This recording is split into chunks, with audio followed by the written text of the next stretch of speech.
0135. We rested and otherwise refreshed ourselves 2 or 3 hours at Jean, but by that time the news was abroad that the young girl commissioned of God to deliver France was come, wherefore, such a press of people flocked to our quarters to get sight of her that it seemed best to seek a quieter place, so we pushed on and halted at a small village called Fierbois. We were now within 6 leagues of the king, who was at the castle of Chinon. Joan dictated a letter to him at once, and I wrote it. In it she said she had come 150 leagues to bring him good news, and begged the privilege of delivering it in person. She added that although she had never seen him she would know him in any disguise and would point him out. The 2 knights rode away at once with the letter. The troop slept all the afternoon, and after supper we felt pretty fresh and fine, especially our little group of young Domremians.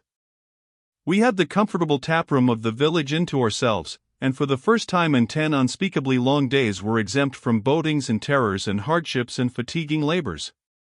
The paladin was suddenly become his ancient self again, and was swaggering up and down, a very monument of self-complacency. Noel Raingessen said, "I think it is wonderful, the way he has brought us through." "Who?" asked Jean. "Why, the paladin." The paladin seemed not to hear. "What had he to do with it?" asked Pierre d'Arc. "Everything. It was nothing but Joan's confidence in his discretion that enabled her to keep up her heart. She could depend on us and on herself for valor, but discretion is the winning thing in war. After all, discretion is the rarest and loftiest of qualities, and he has got more of it than any other man in France, more of it, perhaps, than any other 60 men in France." "Now you are getting ready to make a fool of yourself, Noel Raingessen," said the paladin, "and you want to coil some of that long tongue of yours around your neck and stick the end of it in your ear, then you'll be the less likely to get into trouble." "I didn't know he had more discretion than other people," said Pierre, "for discretion argues brains, and he hasn't any more brains than the rest of us, in my opinion." "No, you are wrong there. Discretion hasn't anything to do with brains. Brains are an obstruction to it, for it does not reason, it feels. Perfect discretion means absence of brains. Discretion is a quality of the heart, solely a quality of the heart. It acts upon us through feeling. We know this because if it were an intellectual quality it would only perceive a danger, for instance, where a danger exists, whereas—" "Hear him twaddle, the damned idiot," muttered the paladin. "Whereas, it being purely a quality of the heart, and proceeding by feeling, not reason, its reach is correspondingly wider and sublimer, enabling it to perceive and avoid dangers that haven't any existence at all, as, for instance, that night in the fog, when the paladin took his horse's ears for hostile lances and got off and climbed a tree." "It's a lie. A lie without shadow of foundation, and I call upon you all to beware you give credence to the malicious inventions of this ramshackle slander mill that has been doing its best to destroy my character for years, and will grind up your own reputations for you next. I got off to tighten my saddle girth. I wish I may die in my tracks if it isn't so, and whoever wants to believe it can, and whoever don't can let it alone." "There, that is the way with him, you see, he never can discuss a theme temperately, but always flies off the handle and becomes disagreeable. And you notice his defect of memory. He remembers getting off his horse, but forgets all the rest, even the tree. But that is natural, he would remember getting off the horse because he was so used to doing it. He always did it when there was an alarm and the clash of arms at the front." "Why did he choose that time for it?" asked Jean. "I don't know. To tighten up his girth, he thinks, to climb a tree, I think. I saw him climb 9 trees in a single night." "You saw nothing of the kind. A person that can lie like that deserves no one's respect. I ask you all to answer me. Do you believe what this reptile has said?" All seemed embarrassed, and only Pierre replied, he said, hesitatingly. I hardly know what to say. It is a delicate situation. It seems offensive to me to refuse to believe a person when he makes so direct a statement, and yet I am obliged to say, rude as it may appear, that I am not able to believe the whole of it. No, I am not able to believe that you climbed 9 trees. There, cried the paladin, now what do you think of yourself, Noel Raingessen? How many do you believe I climbed, Pierre? Only 8.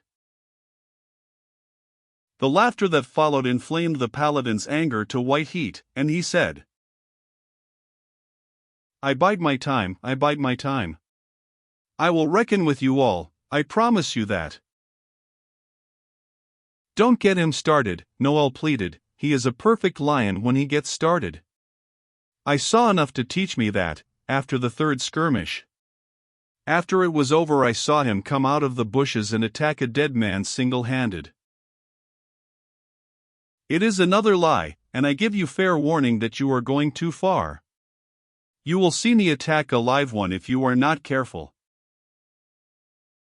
Meaning me, of course. This wounds me more than any number of injurious and unkind speeches could do. Ingratitude to one's benefactor. Benefactor? What do I owe you, I should like to know? You owe me your life. I stood between the trees and the foe, and kept hundreds and thousands of the enemy at bay when they were thirsting for your blood. And I did not do it to display my daring. I did it because I loved you and could not live without you. There, you have said enough. I will not stay here to listen to these infamies. I can endure your lies, but not your love. Keep that corruption for somebody with a stronger stomach than mine. And I want to say this, before I go.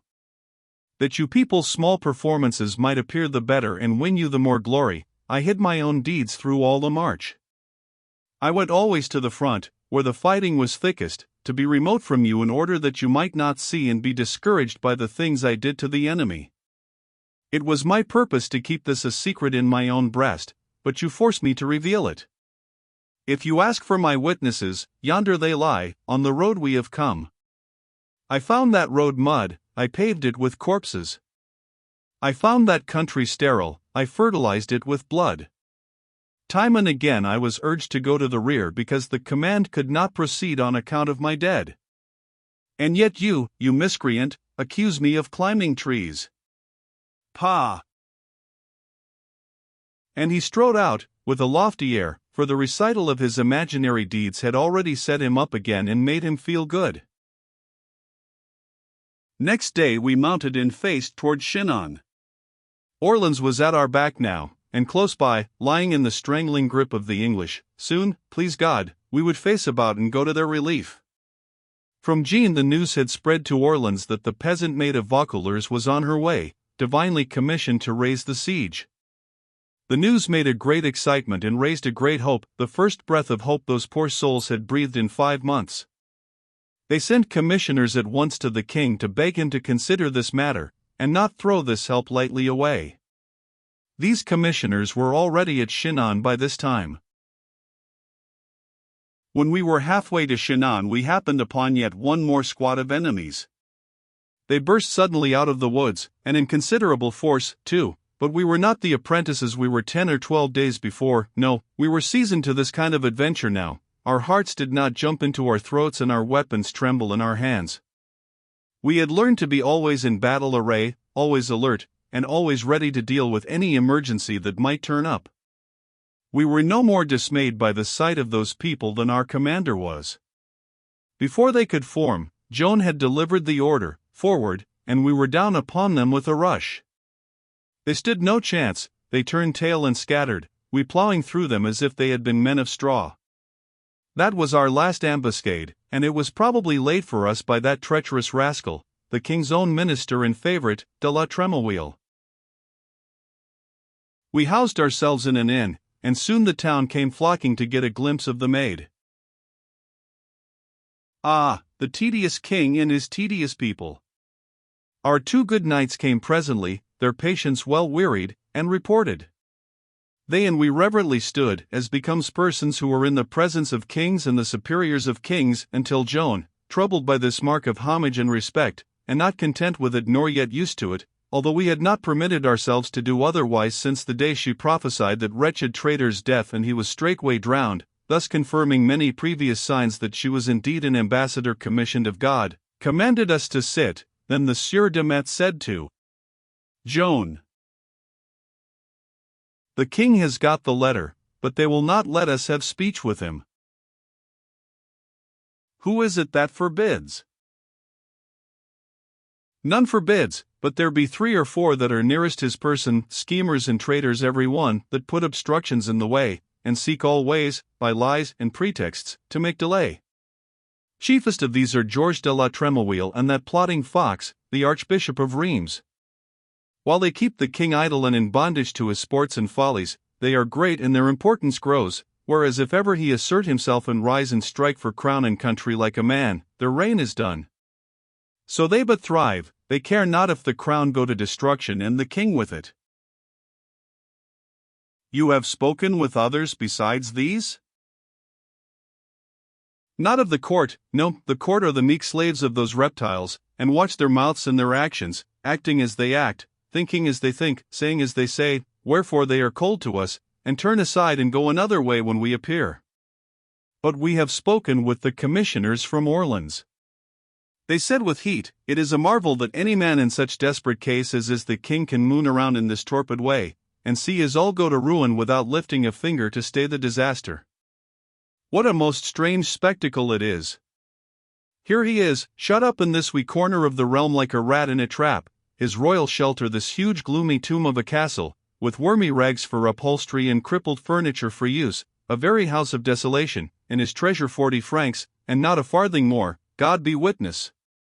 No army, nor any shadow of one, and by contrast with his hungry poverty you behold this crownless pauper and his shoals of fools and favorites tricked out in the gaudiest silks and velvets you shall find in any court in Christendom.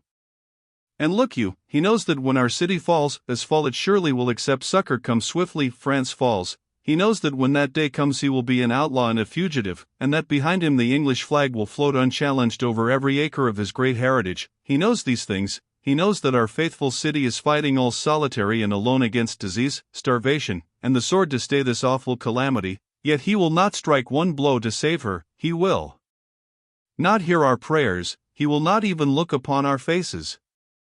That is what the commissioners said, and they are in despair." Joan said, gently, "It is pity, but they must not despair. The Dauphin will hear them presently. Tell them so." She almost always called the king the Dauphin. To her mind he was not king yet, not being crowned. "We will tell them so, and it will content them, for they believe you come from God. The Archbishop and his confederate have for backer that veteran soldier Raoul de Gaucourt, Grand Master of the Palace, a worthy man, but simply a soldier, with no head for any greater matter. He cannot make out to see how a country girl, ignorant of war, can take a sword in her small hand and win victories where the trained generals of France have looked for defeats only, for 50 years, and always found them. And so he lifts his frosty mustache and scoffs. When God fights it is but small matter whether the hand that bears his sword is big or little. He will perceive this in time. Is there none in that castle of Chinon who favors us? Yes, the king's mother-in-law, Yolande, Queen of Sicily, who is wise and good. She spoke with the Sieur Bertrand. She favors us, and she hates those others, the king's beguilers, said Bertrand. She was full of interest, and asked 1,000 questions, all of which I answered according to my ability. Then she sat thinking over these replies until I thought she was lost in a dream and would wake no more. But it was not so. At last she said, slowly, and as if she were talking to herself, a child of 17, a girl, country-bred, untaught, ignorant of war, the use of arms, and the conduct of battles, modest, gentle, shrinking, yet throws away her shepherd's crook and clothes herself in steel, and fights her way through 150 leagues of fear, and comes she to whom a king must be a dread and awful presence, and will stand up before such an one and say, "Be not afraid, God has sent me to save you." Ah, whence could come a courage and conviction so sublime as this but from very God himself? She was silent again a while, thinking and making up her mind. Then she said, "And whether she comes of God or no, there is that in her heart that raises her above men, high above all men that breathe in France today, for in her is that mysterious something that puts heart into soldiers, and turns mobs of cowards into armies of fighters that forget what fear is when they are in that presence, fighters who go into battle with joy in their eyes and songs on their lips, and sweep over the field like a storm. That is the spirit that can save France, and that alone, come it whence it may. It is in her, I do truly believe, for what else could have borne up that child on that great march, and made her despise its dangers and fatigues? The king must see her face to face, and shall. She dismissed me with those good words, and I know her promise will be kept. They will delay her all they can, those animals, but she will not fail in the end." "Would she were king," said the other knight, fervently. "For there is little hope that the king himself can be stirred out of his lethargy. He is wholly without hope, and is only thinking of throwing away everything and flying to some foreign land. The commissioners say there is a spell upon him that makes him hopeless, yes, and that it is shut up in a mystery which they cannot fathom." "I know the mystery," said Joan, with quiet confidence. "I know it, and he knows it, but no other but God. When I see him I will tell him a secret that will drive away his trouble, then he will hold up his head again." I was miserable with curiosity to know what it was that she would tell him, but she did not say, and I did not expect she would. She was but a child, it is true, but she was not a chatterer to tell great matters and make herself important to little people. No, she was reserved, and kept things to herself, as the truly great always do. The next day Queen Yolande got one victory over the king's keepers, for, in spite of their protestations and obstructions, she procured an audience for our 2 knights, and they made the most they could out of their opportunity. They told the king what a spotless and beautiful character Joan was, and how great and noble a spirit animated her, and they implored him to trust in her, believe in her, and have faith that she was sent to save France. They begged him to consent to see her. He was strongly moved to do this, and promised that he would not drop the matter out of his mind, but would consult with his council about it. This began to look encouraging. 2 hours later there was a great stir below, and the innkeeper came flying up to say a commission of illustrious ecclesiastics was come from the king his very self, understand. Think of this vast honor to his humble little hostelry, and he was so overcome with the glory of it that he could hardly find breath enough in his excited body to put the facts into words. They were come from the king to speak with the maid of Vaucouleurs. Then he flew downstairs, and presently appeared again, backing into the room, and bowing to the ground with every step, in front of 4 imposing and austere bishops and their train of servants. Joan rose, and we all stood.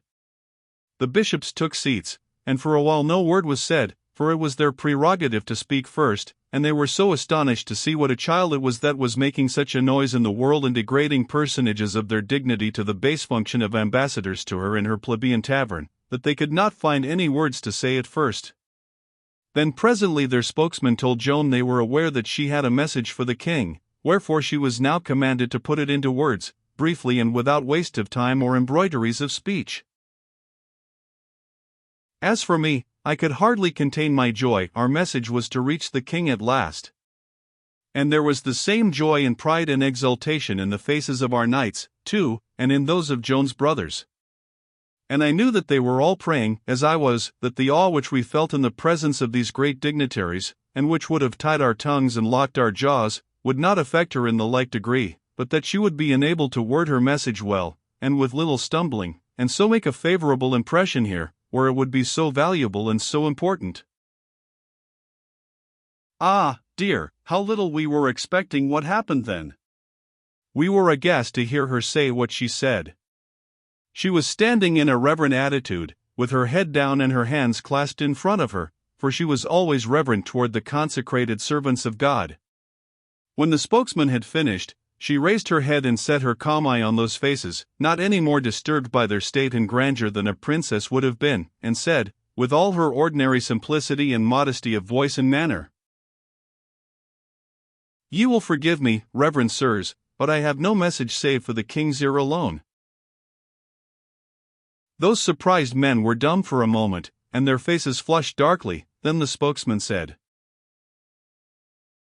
"Hark ye, do you fling the king's command in his face and refuse to deliver this message of yours to his servants appointed to receive it? God has appointed me to receive it, and another's commandment may not take precedence of that. I pray you let me have speech for his grace the Dauphin. Forbear this folly, and come at your message. Deliver it, and waste no more time about it. You err indeed, most reverend fathers in God, and it is not well. I am not come hither to talk, but to deliver Orleans, and lead the Dauphin to his good city of Reims, and set the crown upon his head." "Is that the message you send to the king?" But Joan only said, in the simple fashion which was her wont, "You will pardon me for reminding you again, but I have no message to send to anyone." The king's messengers rose in deep anger and swept out of the place without further words, we and Joan kneeling as they passed.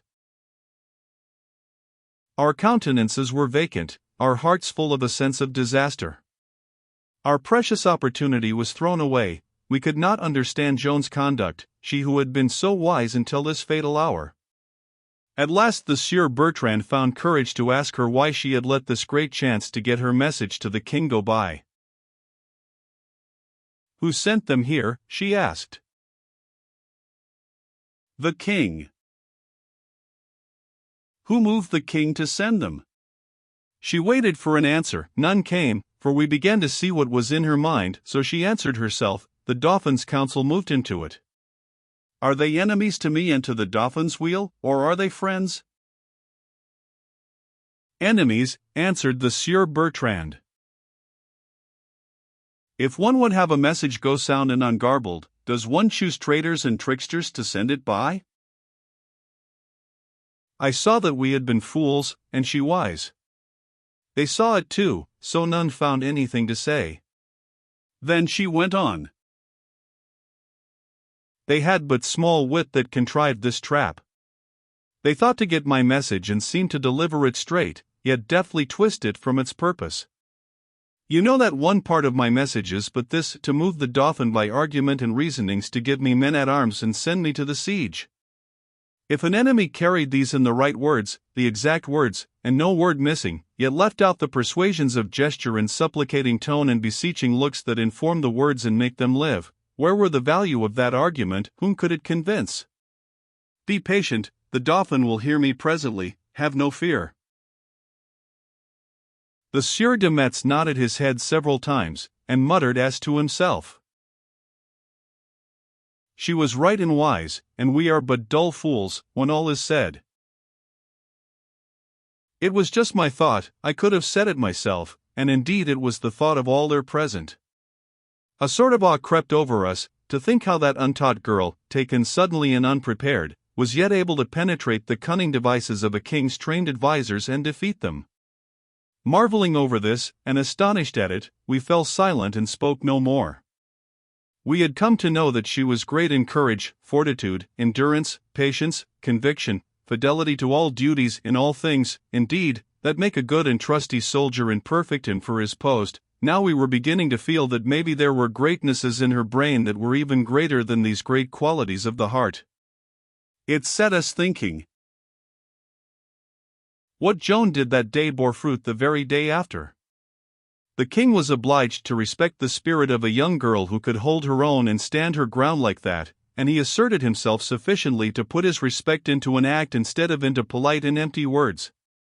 He moved Joan out of that poor inn, and housed her, with us her servants, in the castle of Courdray, personally confiding her to the care of Madame de Bellier, wife of old Raoul de Gaucourt, master of the palace.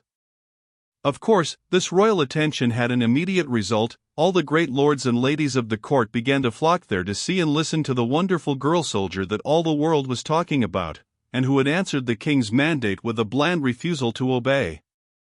Joan charmed them everyone with her sweetness and simplicity and unconscious eloquence, and all the best and capablest among them recognized that there was an indefinable something about her that testified that she was not made of common clay, that she was built on a grander plan than the mass of mankind, and moved on a loftier plane. These spread her fame. She always made friends and advocates that way. Neither the high nor the low could come within the sound of her voice and the sight of her face and go out from her presence indifferent.